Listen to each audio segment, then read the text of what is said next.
Welcome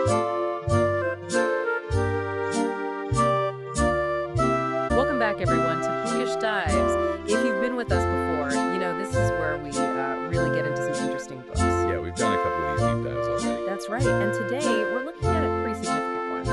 Hope, the autobiography of Pope Francis, Jorge Mario Bergoglio. The English translation is just out. Copyright 2025. And our plan for this deep dive is really to pull out the key insights, the main takeaways from his life story as he presents it in Hope. We're focusing particularly on those themes that just keep coming up: hope, resilience. And how his own journey, his experiences have really shaped his view of the world. Exactly. And you notice right away, it's not just his personal story, is it? No, not at all. It's tied so closely to his family's journey, his people, what he calls all of God's people. He even starts with that quote, something about memory being a present that never ceases to pass. It really sets the stage. It does. It frames how everything that happened before is still present, still shaping things. Okay, so let's get into it.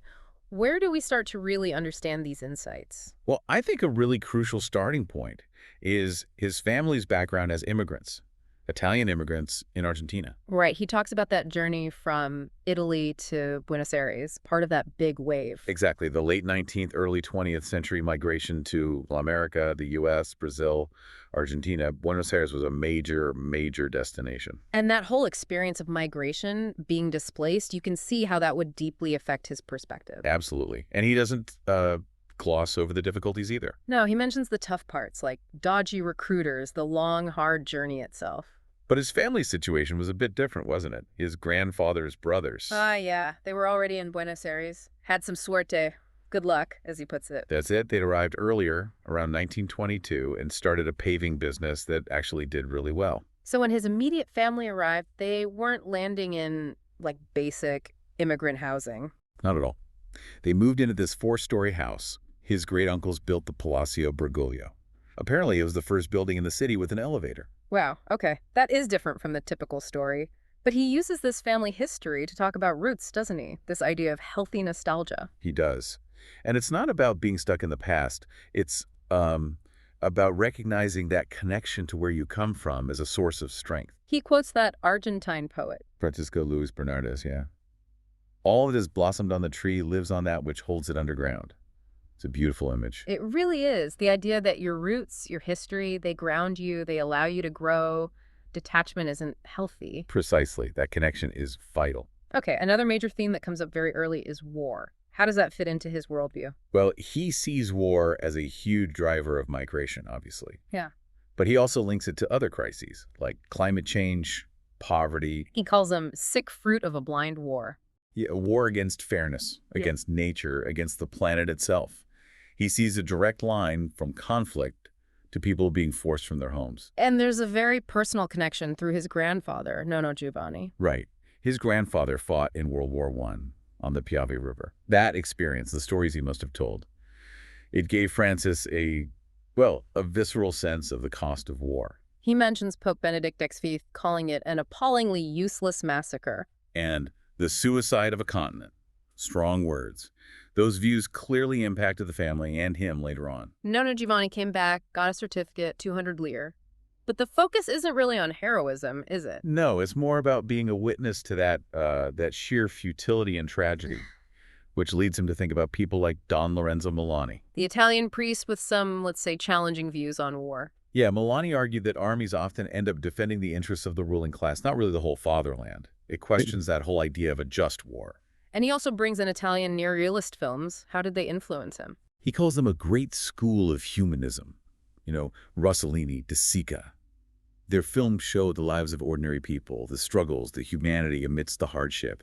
He found real depth in that. So it's this mixed family experience, challenging thinkers, humanist art. All feeding into his understanding. And he talks about visiting war cemeteries like Rettapuglia and Anzio. And being deeply affected by them. That question he asks, what does it matter to me? It sounds almost indifferent, but it's not, is it? It's more like a cry of despair. What was the point of all this lost potential, these lives cut short? Which brings us to his fundamental belief about war and faith. He's absolutely clear. There's no God of war. Anyone waging war is acting against God. He points to that document signed in the Arab Emirates. The one stating God is peace. Exactly. It's a core conviction for him. Let's shift back to family influences. His grandmothers seem really important, especially Nona Rosa. Oh, definitely. He describes her as embodying common holiness, just, getting Yeah. through life's difficulties with courage and faith, day by day. He says she gave him his first real Christian understanding, shaped his faith, even though she didn't have much schooling herself. She sounds like a real rock. Yeah. And determined, too, like when they moved from Turin to Asti so his father, Mario, could study. That was her pushing for it. Yeah, she saw education as the way forward, and she was involved in the parish back in Turin. Even knew Pier Giorgio Frassati. Frassati. He calls him a holy storm. What's that about? I think he means Frassati represented a kind of energetic, active faith. Not quiet or withdrawn, but really engaged with the world, revolutionary even. And Nona Rosa, knowing him, just shows the kind of faith environment he grew up in. Right. Deep roots of faith and social awareness, which connects to his later critique of the globalization of indifference. Contrasting our current apathy with the Bible's focus on the poor, the migrant, the widow. All those themes Frassati was involved with, too. It comes back to that idea from 1 John. You can't say you love God if you hate your brother or sister. Love has to be concrete, acted out. That's the message. It has to be real. Okay, let's touch on resilience. The family hit hard times economically, didn't they? They did. That 1932 recession in Argentina was tough. His grandparents and his father lost their jobs. A big setback after the initial success. But his father managed somehow. Yeah, he used his bookkeeping skills, his connections with the Salesians in Buenos Aires. He found ways. Shows resourcefulness. Definitely. Resourcefulness, community support, and that Argentine attitude he mentions. A mal tiempo, buena cara. Every cloud has a silver lining, basically. Keep your chin up. Something like that. Facing bad times with a good face. Now, a phrase he uses a lot is the culture of encounter. Where does that come from for him? He says it really grew out of his childhood, growing up in that Flores neighborhood in Buenos Aires. Which was very diverse. Exactly. Encountering difference was just normal life. And that's shaped his thinking profoundly. And he's very careful to distinguish unity from uniformity. Why is that distinction so important? He sees trying to make everyone the same as a diabolical temptation, actually. Real unity, for him, is about bringing different people, different perspectives together. Reconciled diversity. That's the phrase. Differences aren't erased, they enrich the whole. It's why he tells indigenous peoples to hold on to their heritage. The world needs that diversity. He also talks about simple things like gratitude and courtesy, saying please. He sees gratitude as the heart of faith, the language of God, and courtesy. Well, he quotes St. Francis, calling courtesy the sister of charity. Because it extinguishes hatred and conserves love. Beautiful, isn't it? Simple acts of consideration having such power. He even shares a story, a regret about lying to his father, Father Pezzoli, missing an opportunity. It feels very honest. It does. It really lands the point about how our actions, even small ones, or our failures to act, can stay with us. The pain of that missed connection. He paints such a lively picture of his childhood neighborhood, the soccer games. The pelota de trapo, the rag ball, and the murga during Carnival. That sense of inclusive, joyful madness. He notes it was banned later during the dictatorship. And the mix of people in Flores, Jewish neighbors, Italian immigrants. Difference was just the norm, he says, and people respected each other. He mentions the family's good relationship with their Jewish neighbors, whom they called the Russians. And Concetta Maria Minuto, the Sicilian widow who helped his mother. Yeah, another example of those strong women from that generation, telling stories of war and Sicily, just getting on with things. And Father Pepe working in the Villas Miserias, the shanty towns, that must have made an impression. A huge one. Seeing that poverty, the drug problems, Paco, the absence of the state, it clearly shaped his understanding of inequality in the church's mission. Meanwhile, his mother, Regina Maria Savori, was pushing for culture. Piano, violin lessons. Right, trying to advance the family through education and the arts. A different kind of strength and determination. His own education seems quite varied, too. State schools, then the Salesian boarding school. He describes the Salesian school as really formative, building his Catholic, social, even artistic awareness. Then that demanding technical science school later on. And then teaching literature and psychology himself, he has this amazing encounter with Jorge Luis Borges. Incredible, isn't it? He gets his students writing stories, sends them to Borges. And Borges actually reads them, likes them, and writes the prologue for their book. Yeah, cuentos originales. Right. Imagine getting that kind of validation as a young student or a young teacher. Then comes the moment he feels called to religious life, September 21st. The Feast of St. Matthew. He's reflecting on a homily by the Venerable Bede, looking at Caravaggio's painting of Matthew's calling. And he feels this overwhelming sense of God's mercy looking at him. Exactly. He sees himself, fundamentally, as a sinner that the Lord has turned his eyes towards. It's how he still identifies himself. He even quotes what he said when accepting the papacy.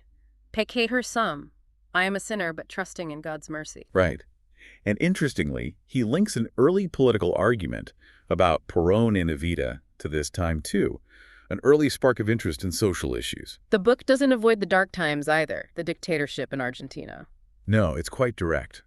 He talks about trying to help people, like hiding Esther Balestrino de Carriaga's books the regime considered dangerous. Esther's story is heartbreaking. Her search for her daughter, joining the mothers of Plaza de Mayo. And his efforts to find out what happened to her and the 2 French nuns who also disappeared, dealing with deceitful contacts like Gustavo Niño. He even helped someone escape, dressing them as a priest. A very risky operation, driving him to the airport with a fake ID. He mentions getting help from a Jewish psychiatrist during that period, too, showing solidarity across faiths. And the stories of Bishop Angelelli killed for speaking out. Initially passed off as a car accident. And his friend Sergio Gobelin, abducted and tortured for helping the poor. It paints a grim picture. He expresses such deep respect for the mothers of Plaza de Mayo. Their unimaginable pain, their courage. You feel his solidarity with them very strongly. So after these experiences, he decides to enter the seminary. In 1956, the diocesan seminary at Villa Devoto. His grandparents were supportive. But he got seriously ill soon after. Very ill, a lung condition.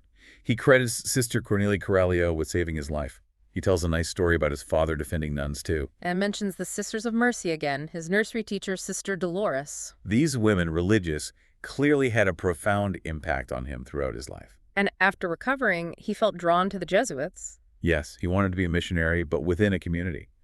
So in 1958, he heads to the Jesuit novitiate in Cordoba, adjusting to the rules, the separation from family. He talks about teaching catechism later, his love for it. And the importance of protecting children. Don't harm a single one, which leads him to address the terrible issue of clerical abuse. He expresses shame, repentance. Deep shame, yes, and the Church's duty to seek pardon. He mentions the actions he took after the Chile trip in 2018 concerning abuses there. Who were some other key intellectual or spiritual influences he mentions? Well, in Chile, he spent time with Father Alberto Hurtado, now St. Alberto Hurtado, known for living with the poor and emphasizing listening. Anyone else? He mentions Charles Péguy, the French writer, on hope and moral revolution. And Virgil, that line about human suffering touching the mind, sunt lacrimae rerum. Those pilgrimages to Nagasaki and Hiroshima seem very significant too. Absolutely. Carrying the pleas of today's generation, the cry of the poor, to those sites. And taking a very strong stand against nuclear weapons. Calling their use and possession immoral, a crime against humanity in the future. He contrasts the huge sums spent on arms with global poverty. Then we get to his election as Pope. How does he describe that period? Overwhelmed before his priestly ordination, feeling the weight of it. He shares anecdotes, his mother's generosity, Nona Rosa's joy and advice. Celebrate each day as if it were the first and the last. And reflecting on his mother's death, her wisdom about only taking what you've shared. Right. He also talks about his understanding of the people, not just numbers, but a historical force moving towards a shared project. As opposed to how power structures might use the term. Exactly. He sees connecting with the soul of the people as an antidote to divisive populism. The Church, for him, is the people of God journeying through history. He doesn't believe life is predetermined. No, he sees it as an adventure. He dreams of a church that's more like a mother, a shepherdess, focused on God's saving love in Christ. He notes the vitality of the church in South America, the importance of popular spirituality. He encourages dreaming, taking risks, especially urging young people to connect with their elders. He often says reality is best seen from the margins. Why? He believes you get a clearer, more honest view from the perspective of those on the edges, those often overlooked. And that real change, real love, has to be concrete. Yes. Virtual love does not exist. It has to impact people's actual lives. He's also quite open about his own sense of unworthiness, his mistakes. Very much so.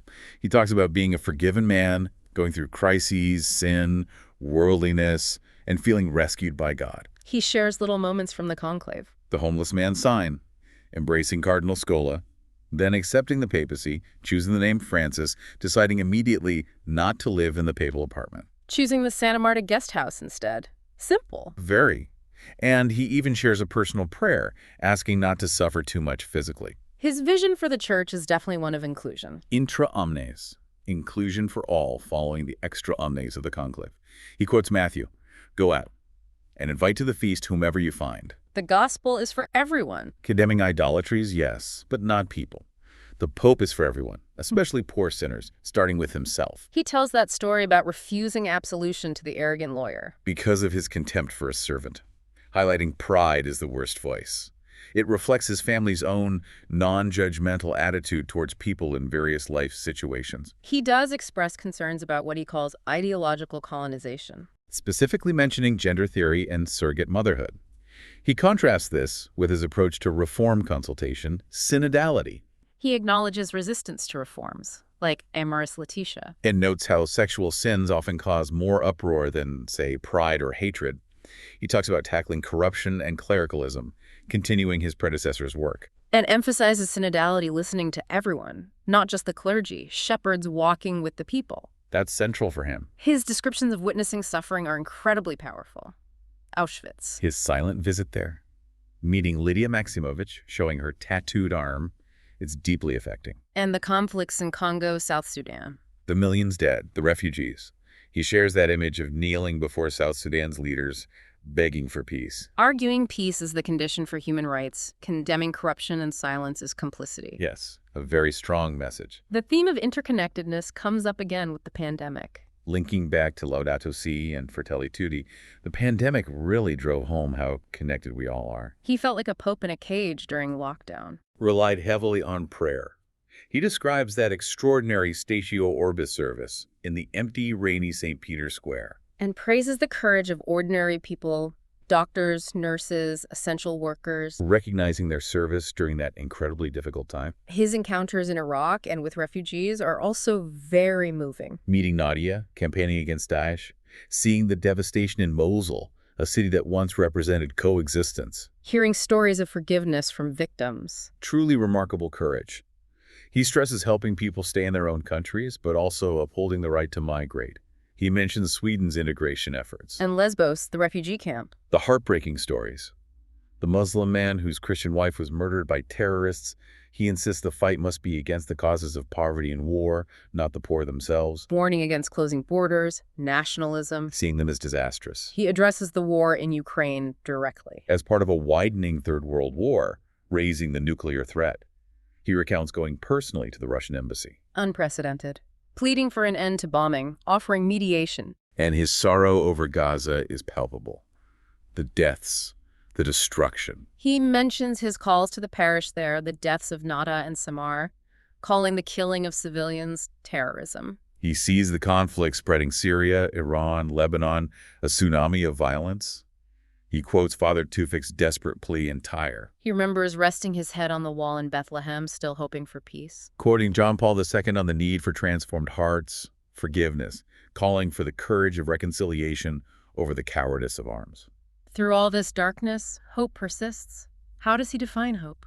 He tells the miracle of the Andes story, the plane crash survivors, their resilience, their fraternity. He distinguishes hope from optimism. Optimism can fail. But hope for him endures. It's the helmet of salvation, as Paul says. He quotes Martin Luther King, planting a tree even if the world ends tomorrow. Contrasting it with the despair at Hell's Gate. Abandon all hope. Hope is the opposite of that. He admits resistance to change, but sees great generosity too. Admits his own impatience, the need for forgiveness. It ends with that powerful line. We walk hand in hand with a steadfast child whose name we carry, because God has made hope for us. Wow. He also finds real value in humor and joy. Absolutely. Calls humor the leaven of existence, a way to maintain dignity. Quotes Romain Gary. Mentions Argentine comedians Don Camilo. Even tells a funny story about a driver's reaction to him.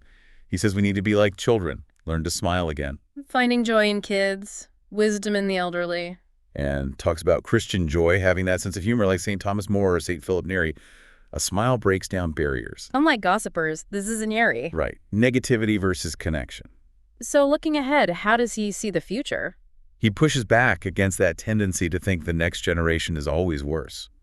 Gives historical examples. Does Christ's disciples look forward? Our best days are yet to come. He sees education as an act of hope, a dialogue involving mind, heart, and hands. But he warns about technology, too. Passivity, social media manipulation. Yeah, the risk of balconier life, watching from the balcony instead of participating. The danger of becoming food for algorithms. While acknowledging the potential of science, AI. But stressing human responsibility, the need for a deeper spirituality, as Gardini said. The human heart remains key. He reiterates the papacy is service, service, servorum Dei. Servant of the servants of God. Why he prefers the title Bishop of Rome. He calls for breaking from rigidity, taking risks. And sees strength in the Church's universality, its growth in Latin America, Asia, Africa.